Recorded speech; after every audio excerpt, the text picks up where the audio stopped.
can each panelist go around and tell their name, what team they're in, what your position is on the team, and how long you've been in first. Let's start with Livy. Awesome. Hi, everyone. My name is Livy. I'm the team captain of Team 1678 from California near Sacramento. This is going to be my 5th year on the team because I joined in 8th grade. And I'm also involved with our team's chairman award submission, and I've been the robot driver for 4 years.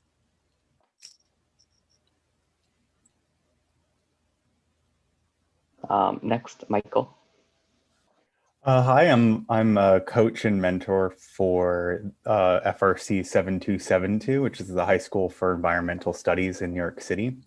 And not a student, but I'm here to talk about like what programs we've been putting together and how we're organizing our students and things like that. Next, Brianna. Hi, I'm Brianna. I'm the president of engineering from Stuy Team 694, and I've been in FRC for 4 years now. Next, Jake. Hi everyone, my name's Jake. I'm from Team 223 Extreme Heat in New Jersey, Northern New Jersey. I'm the team captain and I've been the driver for 4 years now.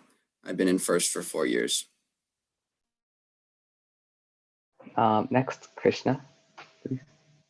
Hi, my name is Krishna. I'm from Team 2601, the Steelhawks, from Townsend Harris High School, and I'm the head of mechanical. Hi, my name is Alex. I'm also from Team 2601, the Steelhawks from Townsend Harris High School. I am the president of the Steelhawks, and this is my 4th year on the team. Cool. So we have some questions prepared. Wait, I haven't got... Oh, sorry. It's okay. Hi, I'm Ria. I'm the captain of the Iron Maidens, an all-girls school, all-girls team from the Bronx High School of Science. This is my 4th year on the team. Before becoming captain, I was on engineering for the past 3 years. Okay, so we have some prepared questions, but if anyone watching our live streams have any questions, feel free to leave them in the chat. So let's get started. The first question is, does your team have any plans to meet in person to work on the robot for this season? I can go first for this one.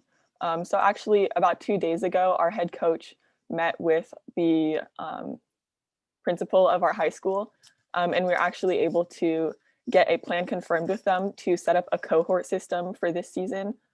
So a couple of students will be able to meet in person, and the way the system works is we'll have cohorts of 4 students, and so each cohort can work in one room of the shop for one meeting, and then we rotate throughout the cohorts, and students are not allowed to meet with students or work with students from other cohorts to kind of reduce the ability, reduce the contact between everyone. But this system, I think it's a pretty great first step, and we're really thankful that our school district has been able to work with us on it. We have a lot of protocols about keeping equipment clean, filling out the test forms and any symptom forms like that. So I think that's pretty exciting for us.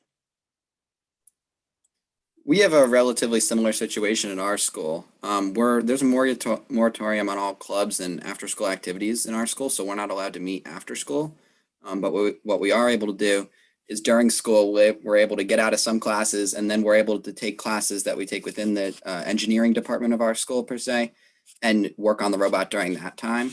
So it's kind of our way that we've got around it. So we are able to get in the shop about 2 days a week for each person. I guess I'll go next. Our team also has we have a similar plan in place where we have 2 separate groups containing of 5 to 6 people each, where people within those groups cannot meet with each other in person, like Libby said, to reduce contact. However, unfortunately, because we're in New York, where we probably have the most cases in the country right now, there are no plans currently in place so that we can meet in person, but it's being discussed right now with our head coach. And kind of to jump in as another NYC school, we kind of snuck our robot out of the building. So we have it housed kind of spread out throughout our team at people's houses and stuff. And we're looking to maybe organize something outside of school so that we can meet in safe groups. But that will have to be decided based on like spikes in the cases and what's safe as per the city's regulations. Yeah, our school is really strict. Another New York City school, same situation. No one's allowed to meet. And our school is extremely strict about like a lot of the regulations. So we're actually not allowed to take anything out of the school. We weren't allowed to ship things to the school either. So ordering has been kind of an issue, but we were able to get around the ordering situation. But since we're not able to take out any tools, any parts of the robot from the school, since technically it's school property because it was bought with school money, we are instead going to be working entirely virtually. So absolutely no meeting. We're not really going to be going anywhere either. So that's the current plan. 7272 is kind of in the same situation as the Iron Maidens. Unfortunately, like in the New York City area, the rules are kind of dictated at the school level. It's up to like the principal and the administrators to decide what's acceptable and not. And some schools are more lenient than others. We haven't taken any stuff outside of the school, although we are starting to get like this year's purchases shipped elsewhere to me actually for like the first choice and other things that we're buying. So that, but basically like our robot's just sitting as it was in April, March in its little room, almost built ready for the competition. But other than that, we're just, we're trying to focus on things that we can do without physically meeting or physically building whatever we can do on a computer, basically. I just want to ask quickly, that being said, for 727 and Iron Maidens, are your decisions to not meet in person, are they final, or is it like something that's just for now? Oh, for us, we're going to monitor the situation. As you know, in New York City is extremely bad. You guys are in New York City too. So we are going to measure out the situation. For now, we're thinking it's probably going to be permanent if things don't let up. And yeah, it's like even in our team expectations, if you do meet with other students to work on robotics, then that is extremely bad is what I'll say.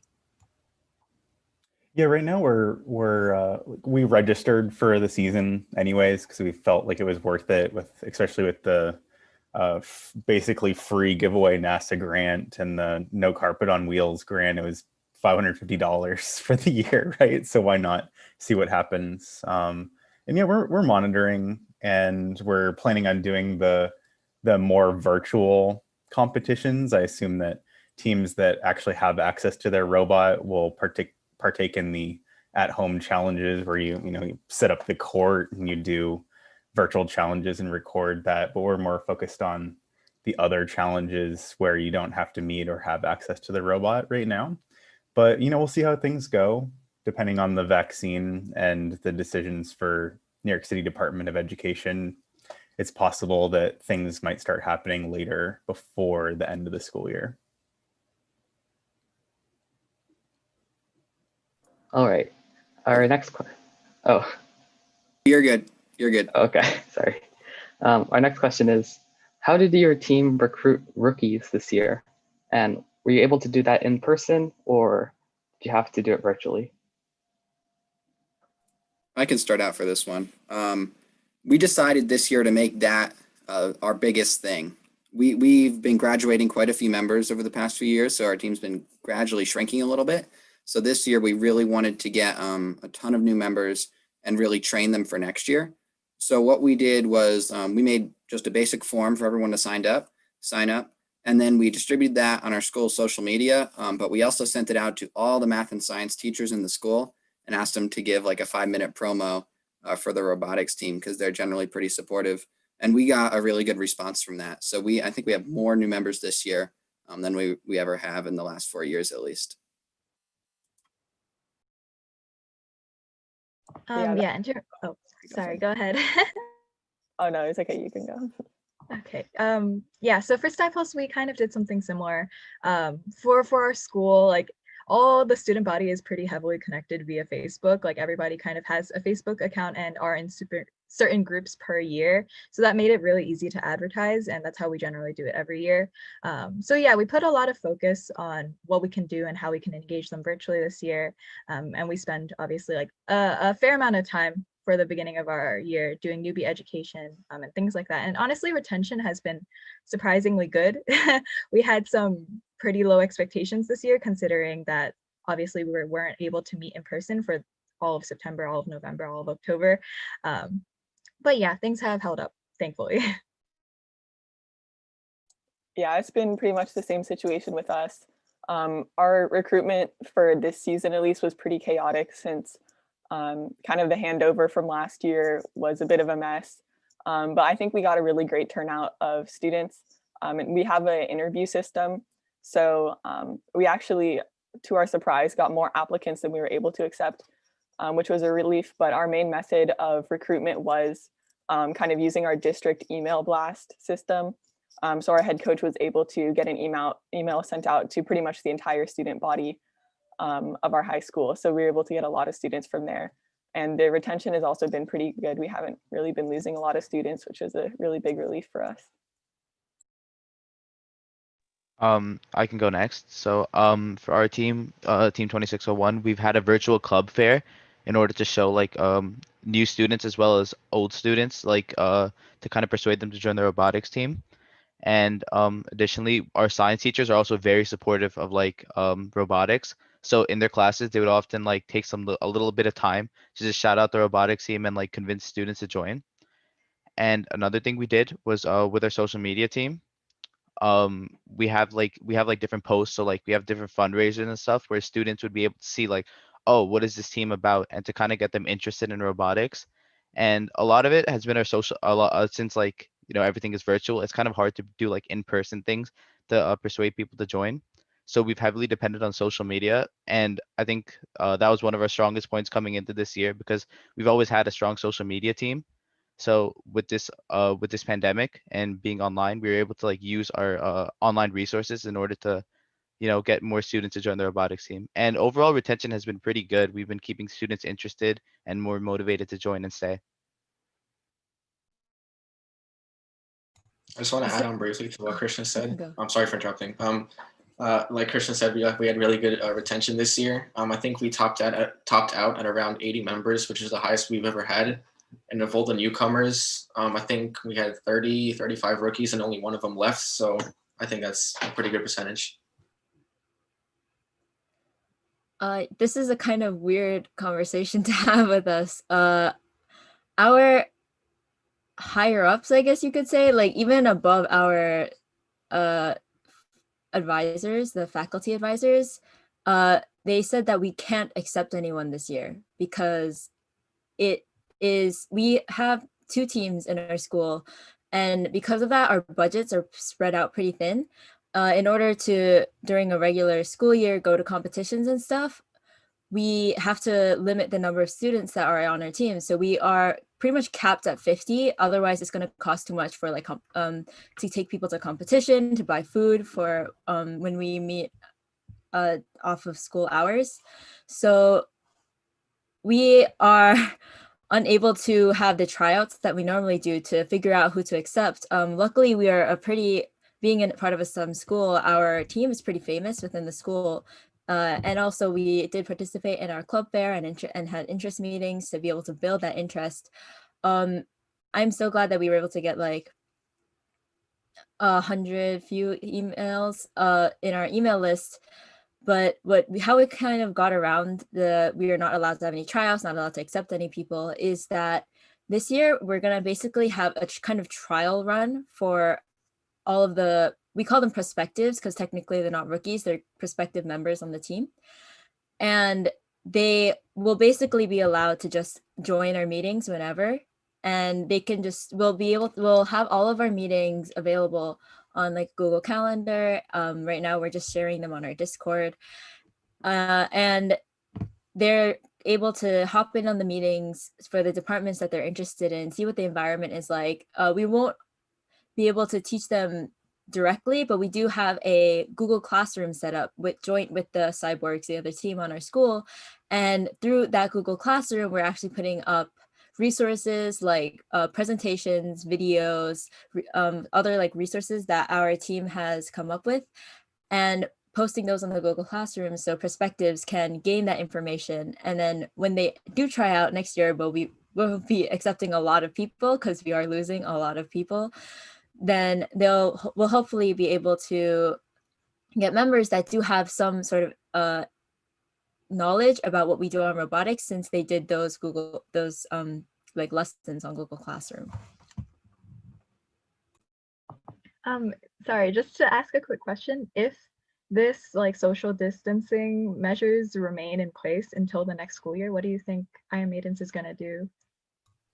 In that case, the situation would change a lot because we'd have like less than 15 members, and then we'd probably be able to convince whoever's above our faculty advisors, like, we kind of need more members, please. Can we accept people? And then, yeah, I don't know if I don't think I actually elaborated why they won't let us. It's because they feel that the tryout system won't be fair for people that have compromised situations at home because of the situation, or that aren't able to participate as much because there's issues that they have going on at home that wouldn't normally be the case if we were at school.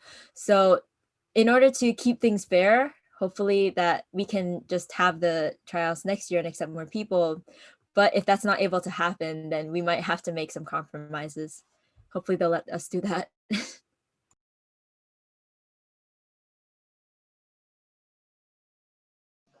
Okay, this is sort of adding on to the previous question, but if you did have rookies, how did you teach them, like, the things that they need to know about robotics?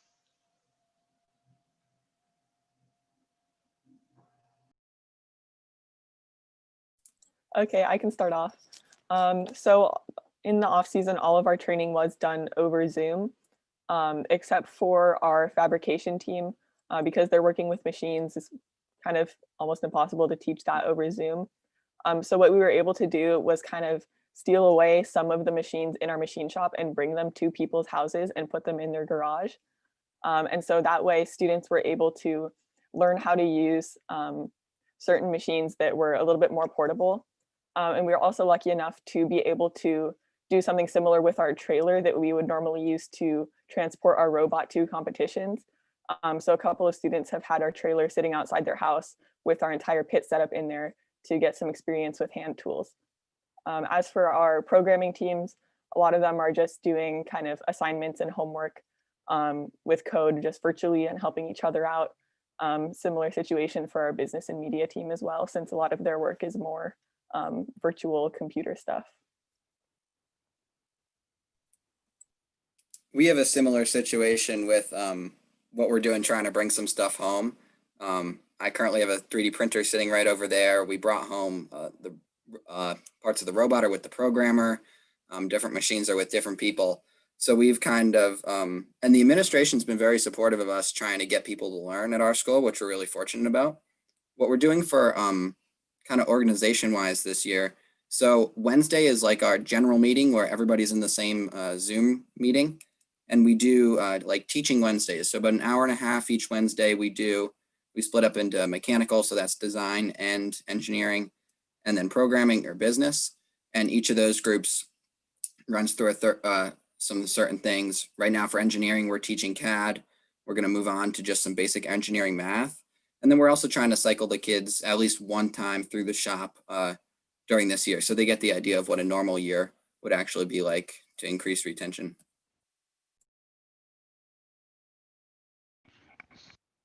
So for our team, what we did was we're heavily dependent on Discord. So through Discord, we're able to like use announcements, use like different notifications in order to get members to like, oh, this is our plan for this week. Here's like, so we also use Zoom to have like weekly meetings on Tuesdays and Fridays. And we can send like mass messages, and especially since Discord is like heavily used by like our kind of our year and like other years, because it's coming like the new it's coming like the new trend, right? So we're able to like appeal to like numerous like of this a lot of the students, if not all of the students. And also we have weekly meetings on Zoom, like I said earlier. And as head of mechanical, we were a little confused and like a little worried at first about like how we were able to like teach our rookies about like mechanical without actually being hands-on. But we've actually done a really good job about it. We have like presentations, Kahoots, in order to like get them to like accustomed with like the materials and like the tools that we use. And also over like the month of December, we started something called Hawk Tank, kind of like Shark Tank.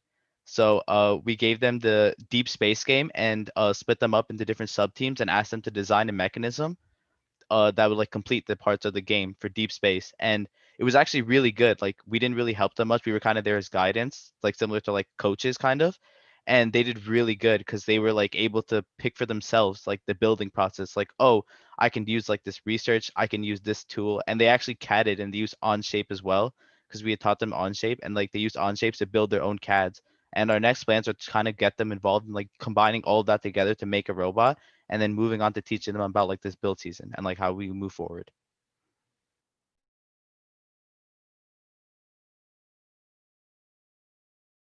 Kind of to add on here, I guess, and this is mostly speaking for engineering on Stuy, but we took a definite pivot from the general tool and machine training we do. Like Livy said, it's definitely very difficult and not really practical. And I doubt that it would stay in anyone's mind if we just taught them how to use a screwdriver on video. So we definitely focused this season more on like engineering design and virtual work. We recently made a move to Onshape as well. So we've been learning and teaching that in a joint manner during newbie education. We ran things like an Arduino curriculum and even some like fun engineering challenges with strange rovers we built out of cardboard and using like iteration processes to kind of teach how engineering works in a normal season. And kind of as an extension to newbie education as well, we spent the entirety of December doing research and development in groups with kind of a focus on virtual activities like designing shooters or setting non-circular gears. There was even groups like studying and designing mechanisms from previous years, and another group that's going to actually be like funneling, I don't know, parts of a swerve drive, like swerve modules between houses so they can actually fabricate a swerve drive. Everything's mostly socially distanced, like we all the groups are virtual except for that one group, but we did what we can to engage them in ways that are fun, hopefully. This is Team 7272's fourth season, I guess. So a lot of the conversation so far has been around like what have these really old teams been doing to sustain their existing program, but we're kind of still growing it in a way where we have more students that know very little because they've only been in the program for 1 year or 2 years and have only dabbled in programming, or we've had like really kind of disastrous robot designs that didn't work out and things like that. So we're still learning, and I'm you know, trying to stay positive with this year and being more excited that it gives us a time to like learn slower and more detailed about everything instead of it just being a chaotic preseason and season, because there's just so much to learn that you know, the upperclassmen always teach the underclassmen, and it's like a generational thing. We don't even have that yet, really. So what we've been focusing on is getting really deep into Onshape. We bought the education professional license, or whatever it's called, that PTC is giving all education institutions a year license. It expires in August. So if you don't have it, take advantage of that. It allows you to be like a Onshape organization where you can collaborate and do version control for free.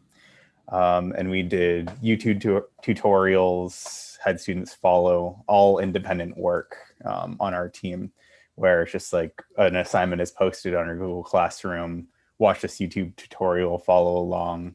And we did a lot of boot camps to rebuild our 2020 robot. So we only did like half of our robot in CAD, and then we switched to just finish building it in person. So now we're kind of going back and redesigning the entire robot visually in CAD. And a lot of our students are still pretty basic in programming. So we've been doing not even FRC programming tutorials, but just learn programming syntax. The coding train YouTube tutorials is really awesome. It's a series by Daniel Schiffman, and we've been doing processing tutorials, so the students can actually see the visually manipulating their code, and they see like the shapes moving across the screen, and you don't have to install any software. So it's P5.js, and you can just do it in the browser and see what your code does. And we've had a lot of students do that and learn some things. There's been a lot of progress on the Romy robot. I don't know how other schools are doing this, but there's this little robot. I have it sitting in front of me. This little tiny thing can run FRC Java code on it. Maybe C++, I don't know. We do Java on our team, but the fact that that exists, and it's a basically $200 kit when it comes all together with the base kit plus a Raspberry Pi SD card, accessories and stuff. So I'm excited about that. I got it a couple days ago to try to see what we can do with it on our team, and we might buy more. That's available for sale right now, and you just image it and connect it to VS Code, and a lot of the code actually is the same. So I'm really interested in getting our students to learn more command-based programming and be able to test it without access to the robot, which is kind of a constant problem for programming anyways. It's just like you write this Java code, you don't know if it's even going to work, and you have to be at the school with the RoboRio all wired up and connected, and reserve time on the robot to actually test your code. So I'm really excited about that. We've also had students just learn about electrical, and because we're a pretty new team, like terms like PDP and PCM and how all the things work is new to a lot of students. So they're definitely keeping busy with learning about FRC, but I think everybody misses the energy and excitement of the competition and being in person and doing the build session and stuff like that. So I'm just telling everyone to be patient and describing what the program actually is through YouTube videos of competitions, and trying to keep people engaged and interested in the program as time goes on. We've been doing a decent job teaching all of our new members, and sounds like everyone else has been too. But that Michael just brought up something I wanted to talk about, which is kind of carrying on the team spirit, because there's a certain spirit and a certain ethic that comes from sitting in the shop until like 9 o'clock at night for 5 hours. We have something that we call the think tank, which is like a big glass room with computers in it, and then we draw on the windows with markers designs and stuff. And we're obviously not getting that this year, and I think that's a giant part of what FRC is, at least for us. So what are you guys doing to kind of keep that going? I know we've tried to show, we've tried to like walk through last season, what we normally do through kind of our design process. But I'm open to anyone else's suggestions. Are you participating in the competition this year? Or yeah? Yeah, we are. We have a bunch of stuff set up for that, like the different teams. We're doing everything except the game design challenge. Yeah, we it's pretty much been that kind of competition competitive spirit. I feel like that's been driving our team we've been meeting really frequently because we are trying to this is probably gonna be a question later, so I'm not gonna delve into it too much, but we're trying to do, as I said, everything virtually, but we're trying to keep things still consistent with how we normally do things on the team. And I think that kind of energy has been staying with our members the like energy where it's like, okay, if we do this, now we have to do this, now we have to do this. And like by planning it out properly, and always having something to do each time we meet, our members are able to reciprocate that, like, okay, we need to get this done. And if we get this done, then we can finish by the time we need to hand in all of the things that need to be submitted. And then it's kind of that, like, you know, people work well under pressure. So because we have until March to hand everything in, they've been kind of really motivated to get those ideas across and stuff. I don't know if that answers your question. Yeah, thank you. We've been trying a bunch of different things, and it's been successful. We're just trying to get that message across to new members that this is not how it normally is, but it gets better, and it's very exciting in the heat of the competition. Yeah, I just wanted to jump in and add real quick. Yeah, I think something that we've tried to do our best to do is we find that like our team is most productive, and students kind of are just most productive when they feel like their work is valuable and they're really involved with the process. So we tried to kind of mimic that in our virtual kickoff that we did this year, where just like we normally would in a kind of a regular year, we split students into breakout groups and then gave them a bunch of discussion questions to talk about and then come back and present to us. So the goal with that was to kind of make sure that every student was involved with the discussion, because if we had like our whole team in a Zoom with 90 people, it would just devolve into like 5 people arguing amongst themselves about like what kind of drivetrain to build, which is not exactly a productive use of all of our time. So I think breakout rooms are really a valuable tool for us. I kind of just constant reinforcement of we want you guys to participate. We want to hear what you're thinking. Your ideas are really valuable to us. And the more that everyone speaks up, the more ideas we can have, which is what we're always looking for. So I think that's something that's been really useful for us to do. Yeah, and I definitely like to double down on what Livy's saying here about like breakout rooms.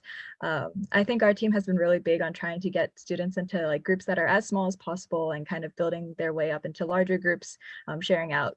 Because we are somewhat of a larger team, it's not practical, again, for us to be all talking at once, and especially on a Zoom call where like there can only be one person talking at once. That's really not conducive for like effective conversation, and especially for younger members who might be a bit shy. So yeah, like doing things that are kind of a cascading of groups, but like that build up into a larger product, I think has been really effective in keeping people engaged, but also teaching them everything they need to know. And to kind of add on, so another thing that we do is after like towards the ends of our Zoom lessons, we'll have our rookies kind of in like the larger group, but like everyone on the team, we'll have them like speak out about something that they learned today. And a lot of times what the rookies say is not only helpful with like other members of the team, but also like the leaders, because they understand like, oh, this is something that we could build upon. Like, oh, this is something that they grasped really well. So we kind of have them speak out and like maybe like for like a minute or two about like something they learned today, and what they plan to do on like the next lesson and how they plan to build on their knowledge.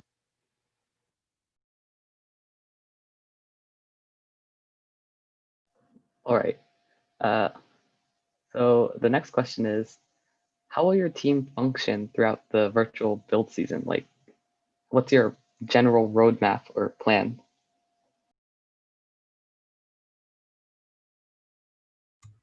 I kind of touched upon this when we were answering the previous question, but I expected it to come, so I didn't go into full into detail.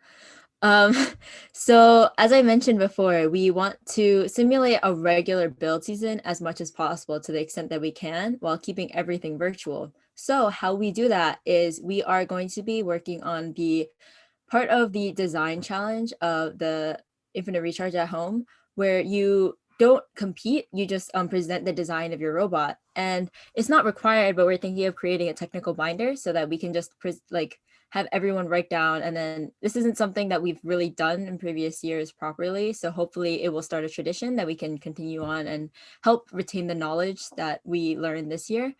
And for engineering, it's pretty interesting because we are going to attempt, instead of testing things in real life with real objects, we are thinking of testing in simulation programs.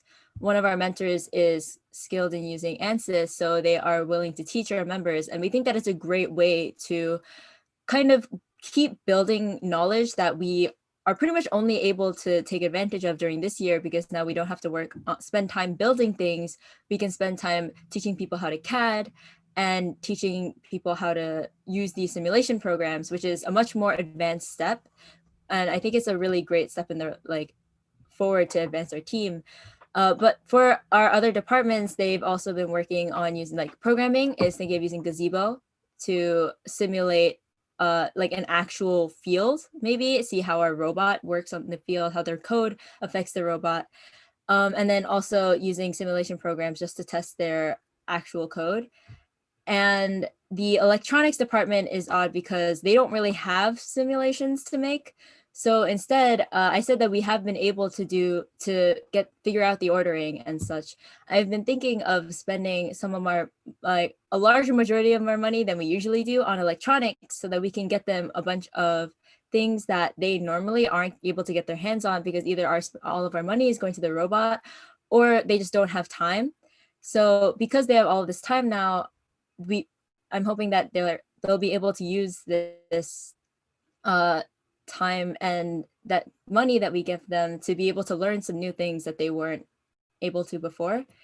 And I think it works really well because it really inspires our team to it motivates them a lot, because now we have a set schedule, and it also kind of lets them know, because unfortunately our new vets, or rookies, I guess we could still call them, weren't able to experience a full competition season. So hopefully through this, they can get still that kind of sense of normalcy, even though we're not even meeting. I guess I'll go next. Oh, go ahead. Don't worry. It's fine. Okay. We're going to be doing the innovation challenge and the skills competitions, or the first at home, I think they're calling it. We have decided to focus more of our effort on the innovation challenge. What we're trying to do with that is make it almost like a mini build season in itself. So we're going to use that as an opportunity to obviously find the problem, but then completely design and hopefully build something that we normally wouldn't for first. So maybe something in the aerospace realm, or something that doesn't conform to the first rules. So we're going to go through basically the same design process, but in that little smaller group. And the people working on that are going to be the people that have been on the team for 2 or more years, so our veterans. For the newer people, our rookies, they're going to be working with some of our mentors and some of our other leadership to design a robot for last year. So they're going to do, I know someone said they did that last year with the, I forget, 2019 Destination Deep Space game. We're going to do the same thing with last year's game. So we're going to have them build. It'll probably end up being something like an MCC robot, but their ideas, and really get a picture of what it's going to be next year. We're also doing the skills competitions, but we're not putting as much focus on that. So the programming team is going to be really leading that. So they're going to have the robot, and they're going to do stuff with that. They're going to work on some new vision routines, but there's only a few things we want to mechanically change about the robot, and that should be done within the next week. Our team has the benefit of pretty much using the same robot as we have last year. We only made some minor changes to mechanisms, which we already have it CAD'd. So our head coach is working on a plan to rent out a space for all of us to work in person. As I mentioned earlier, with the group assignments, we don't know when that happens, because obviously the New York, the hotspot, it's bad here. So everything's pretty much one big question mark for us. But kind of like what 223 said, our team is also where we want to do a second part to Hawk Tank, essentially, where we're sorry, I'm trying to think of the words. We test our rookies and our veterans in the mechanical department to come up with mechanisms which are different from the ones that we're using currently. And who knows, maybe if they work better or if they have potential, then we might implement them into the final design. Because currently, right now, we're only planning on doing the skills challenges, everything that's at home, because we doubt we're going to see any in-person competitions anytime within the year. So we're trying to focus our efforts on where we can. And I forgot who brought it up, where they're struggling about teaching their electrical sub-team. Our team uses a website called Miro. I'll put it in the chat so you can look at it. It essentially allows you to create like circuits, like circuit boards, and map out everything electrically related for that. And that's what our team has been using to get all the rookies up to speed. And obviously you can't really replicate the in-person field, the hands-on field. So this is essentially the next best thing that you can do.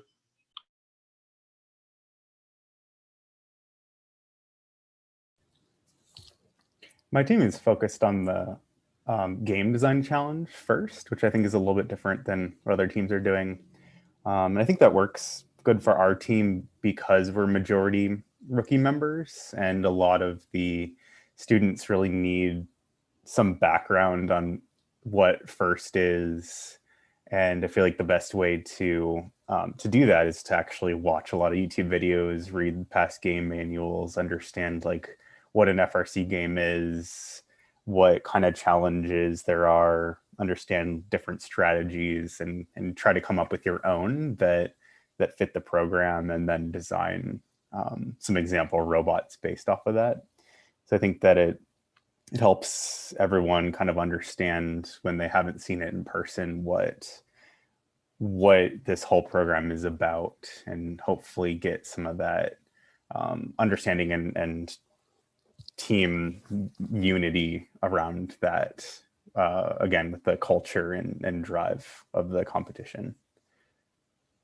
In terms of plan, we're kind of deciding,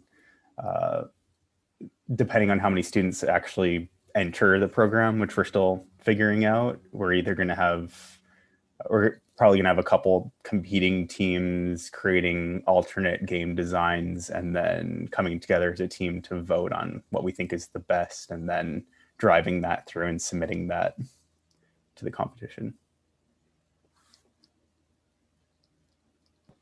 Yeah, at Stuy, we've kind of split ourselves up as per the interests of our students, with like groups of leadership at the helm of each. So our students and our team members are going to be focused on like one of the 3 challenges, and specific advancements, I guess, in terms of each of them will proceed from there. And speaking specifically in terms of infinite recharge at home, like the physical changes that we can practically make are up in the air, considering everything happening in New York City. We still need to vet things out in terms of like a space to play, maybe using a team member's garage or some kind of other public area we can gain access to. Our robot Edwin is currently in the garage of our director of design. So I've been kind of joking around with him and letting him know I expect to solo build anything we design or change. And CAD and documentation have been, and I imagine will continue to be, a really big part of this season. So redesigning mechanisms, or really delving into like the development of an effective design presentation and technical binder are definitely in our cards. I just want to ask, are you guys preparing for any sort of in-person competitions, or are you just worrying about the skills challenges and things like that? We absolutely are. I was actually going to bring that up at the end of this.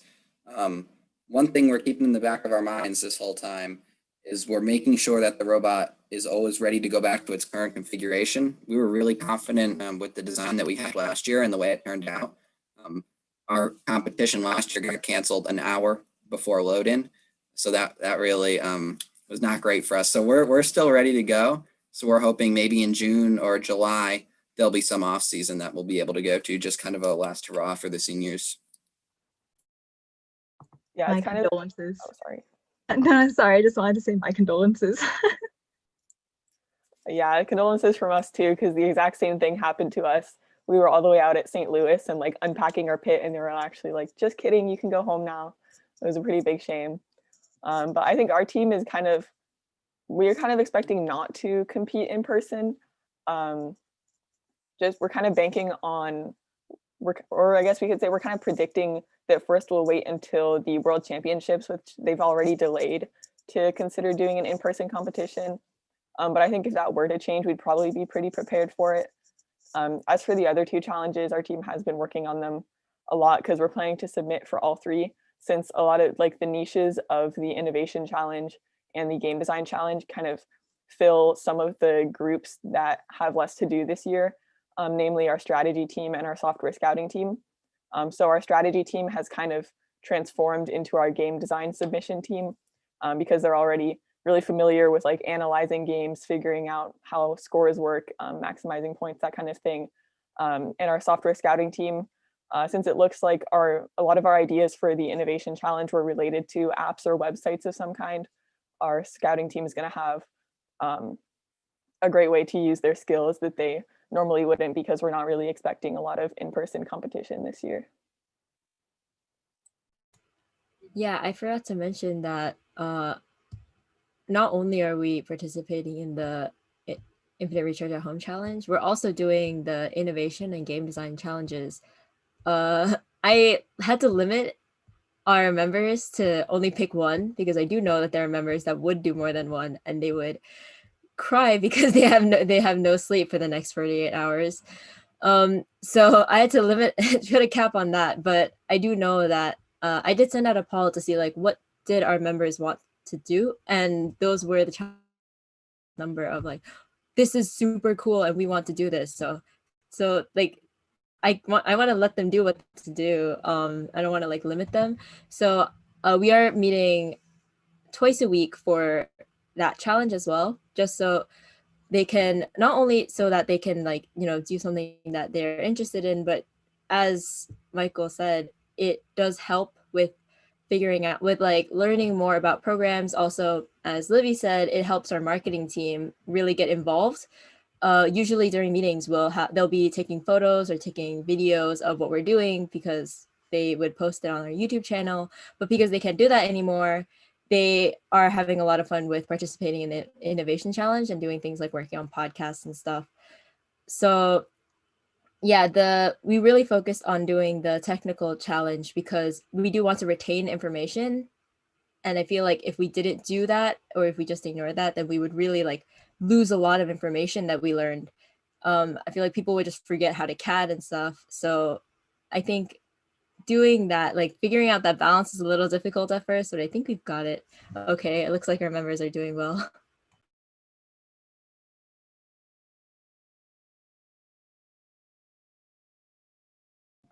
All right. So the next question is, how have you maintained member engagement through a virtual setting?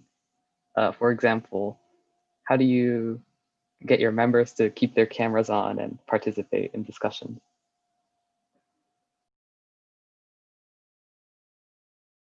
I'll be honest, we don't actually enforce cameras in our Zoom meetings or our sub-team meetings.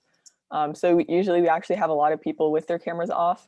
But I would say a fair few of our students do always turn their cameras on, and most of our leadership team does as well. So I think one of the most important things is kind of to set an example for the students who are less likely to turn their cameras on. So like me and the vice captain and all of our sub-team leads usually have them on. All the mentors have them on. A lot of veteran students turn them on. I think it makes it a little bit less like kind of awkward or intimidating to turn on your camera. Because I think in school, I think everyone has had experience of like your teachers like turn on your camera and you're like, I don't really want to do that. But just kind of making it more inviting and less of a like a big deal kind of thing makes it a lot more engaging for students.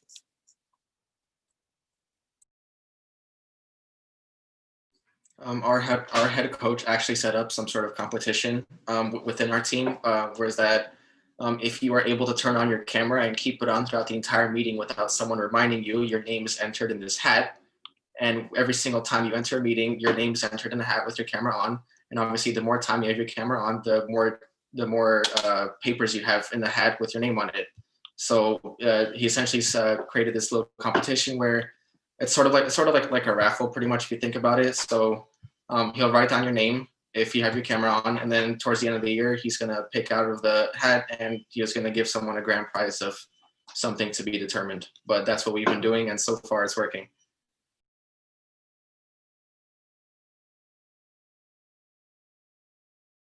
What is this grand prize that you have in store? It's a surprise. I'm not allowed to say it. Oh, okay. Yeah, in terms of stifles, we've kind of been doing a mixture of what Livy and Alex said.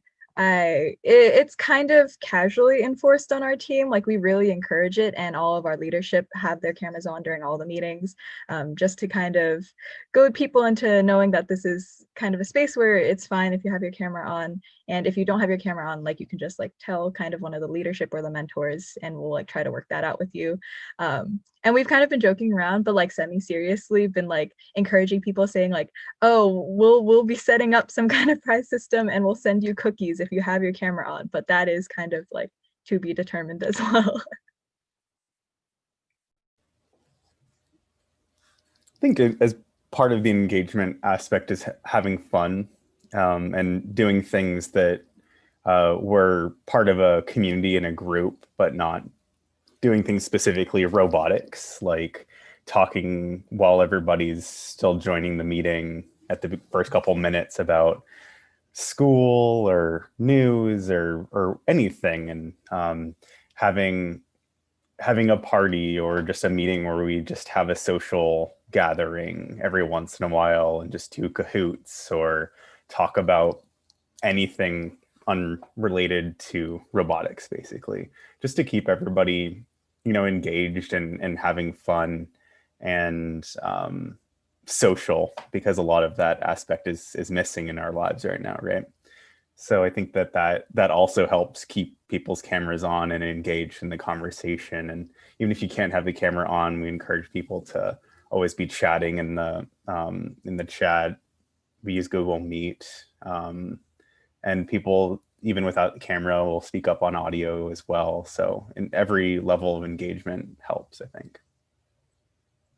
To kind of add on, so like that's another thing we noticed. So actually, on our last meeting, or 2 meetings ago actually, we played 2 truths and 1 lie. So one thing I noticed was that we didn't really tell anyone to like turn on their cameras at that moment, but like our head coach, he also played. He was the one moderating it, so he kept calling on people. He was like, "Oh, can this person go?" And then I noticed like more and more cameras started to turn on, right? And that was like something that like later like the leads discussed, or like maybe like we've noticed that a lot of times when we make like the rookies more engaged, they're more motivated to turn the camera on and show their face rather than like lectures and stuff where like they don't really have anything to do. So we've noticed that a lot of times we like to let the rookies, like we kind of like to let them talk it out rather than us being like, oh, this and this. So we've noticed that like in terms of that, in terms of like letting rookies like kind of do their thing, you might say, we've noticed that cameras have been staying on and they've been like more connected with outside of robotics and within robotics.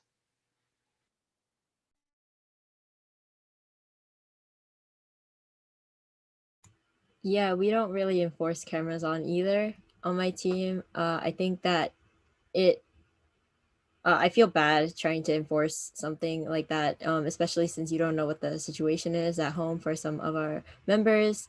But they do stay engaged. I think Livy mentioned this earlier, but keeping them in small groups so that they can bounce ideas off of each other, it works really well.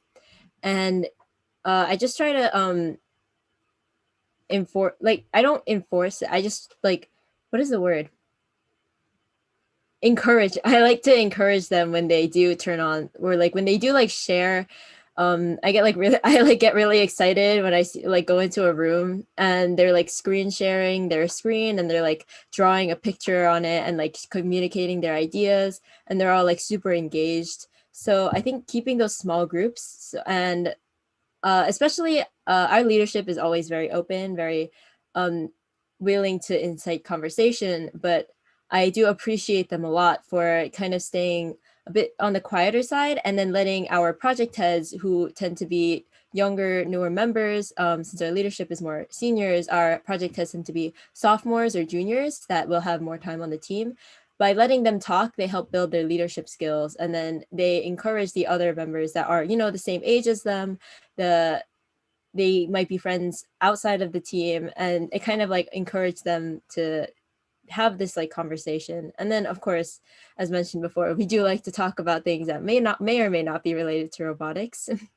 I may or may not brag about my Genshin pulls every now and then.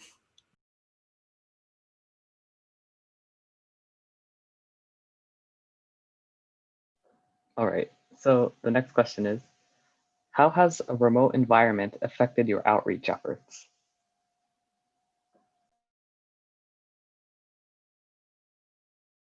I can start it off. I guess the first major outreach hurdle that came up right after kind of the whole quarantine began was our RoboCamps, which are normally week-long summer camps. So fortunately, due to a lot of like quick thinking and flexibility by the lead of that program and our head coach, Mike, we were able to get a virtual version of those running really quickly, and we were able to fill up almost all of the slots that we had before. And so the hours kind of were greatly reduced. It's not a bunch of people sitting in a building playing with robots anymore. We kind of had more of a Zoom call, work time Zoom call format, and then a show and tell at the end of the week. But I think it ended up being really fun for a lot of the kids and a lot of the counselors as well. Actually, one of the kind of unexpected benefits was that because the camps were all virtual, we were able to have students that normally wouldn't be able to attend RoboCamps. So we were actually able to have a student from Oregon join us, as long as they had a kit, which normally we would give them if they were in Davis or in a town nearby. We can just deliver some of the ones that we have. But since that kid had their own kit at their house, they were able to join us, which was really fun as well. And then kind of moving on from that, we were really excited by the success that we had with that program. And so it really encouraged us to try a similar format for a lot of our other programs. So our DYR program, which is kind of like first junior in our town, we have done a couple of virtual tournaments where people screen share their robot doing different tasks and then like encourage each other, show off what they've been working on. And that kind of stuff has been really fun for a lot of the kids, especially since they're stuck at home all the time. We really try to think about ways to keep them excited and engaged, kind of break up the monotony for them.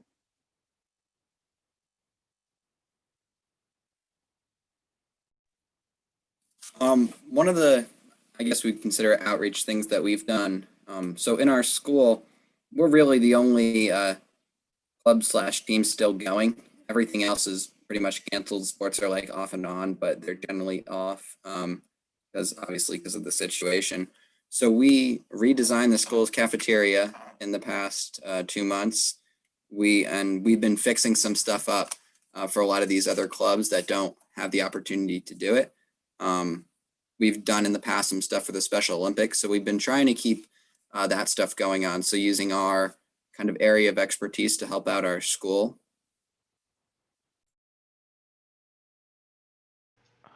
So one thing that we started this year was a buddy program kind of. So the Steelhawks, we have 4 FLL teams that we provide like mentorship and guidance to. And with this kind of initiative, we plan to like not so like I was part of FLL myself in like the 8th grade. So I kind of know firsthand like why I wanted to join FRC was because we had an FRC from Francis Lewis come over and like teach us about FRC. So through this program, we aim to like spread STEM ideals while also like learning like, oh, if we can focus on like how our leaders can like talk and like help younger children like understand FRC, we can use it to like help our rookies and also other vets and like find new teaching methods and leadership opportunities.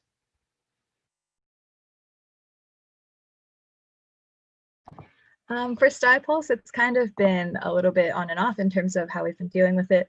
Like there are some efforts that have stayed somewhat similar. So for example, like our efforts to mentor Puerto Rico FLL teams, this has kind of remained the same because we communicated virtually with them in the first place, you know, since they're like 1,000 miles away from us. But for things like Stuy Splash, which we're currently presenting in, it can't be the in-person full day event that we usually have. But kind of like what Livy said, we've been able to have more presenters from different teams across the world. And I think that's been very exciting, kind of to diversify these efforts and find the silver lining throughout quarantine. Yeah, kind of to build on that, since everything is virtual, you're not restricted by your like location anymore. So I think there's a lot more room for collaboration with, you know, teams across the country, teams in other countries, especially. So we've been able to do a lot of like video calls, conferences, presentations, that kind of thing with a lot of teams that we wouldn't have been able to otherwise.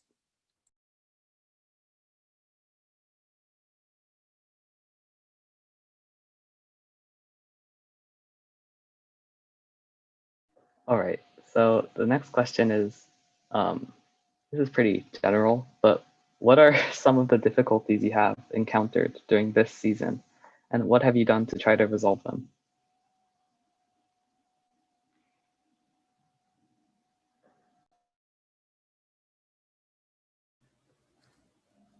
I think for our team, it's been completing assignments, balancing, like having students balance their even more at home duties of taking care of their siblings or working with their parents and stuff like that. And on top of the schoolwork and it being harder to do things like group work and finish projects and stay focused. And then on top of it, robotics. So, we've been telling students like, make sure you're doing good in your classes first before you do robotics, importantly. And, it's a lot of people are very new to this whole remote thing, right? And we're still adjusting to it, of staying motivated, staying focused, being productive without getting distracted, and everything in news lately, and just like it's so easy to get distracted, right?